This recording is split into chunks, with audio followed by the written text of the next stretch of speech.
ಓಂ ಸಾಯಿರಾಮ್. ಶುಭೋದಯ ನನ್ನ ಮಗುವೆ. ನಿನಗೆಂದೇ ಇರುವ ದಾರಿಯನ್ನು ಹುಡುಕುವ ಅಗತ್ಯವಿಲ್ಲ.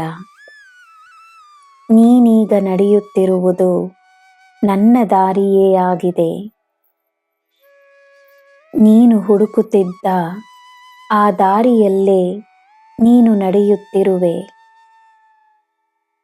ನನ್ನ ಮಾತಿನ ಮೇಲೆ ನಿನಗೆ ನಂಬಿಕೆ ಇರಲಿ. ನನ್ನ ಯೋಜನೆಯ ಪ್ರಕಾರವೇ ನಿನ್ನ ಜೀವನವಿದೆ. ನಿನ್ನ ಭಕ್ತಿಯಿಂದ, ನಿನ್ನ ಸೇವೆಯ ಮನೋಭಾವನೆಯಿಂದ ನೀನು ಈ ಜಗತ್ತನ್ನೇ ಗೆಲ್ಲಲಿರುವೆ. ಒಳ್ಳೆಯದನ್ನೇ ಮಾಡು, ನಿನಗೆ ಫಲ ಸಿಕ್ಕೇ ಸಿಗುತ್ತದೆ. ನಿನ್ನ ದಿನ ಶುಭವಾಗಿರಲಿ. ಸರ್ವಂ ಸಾಯಿಮಯಂ.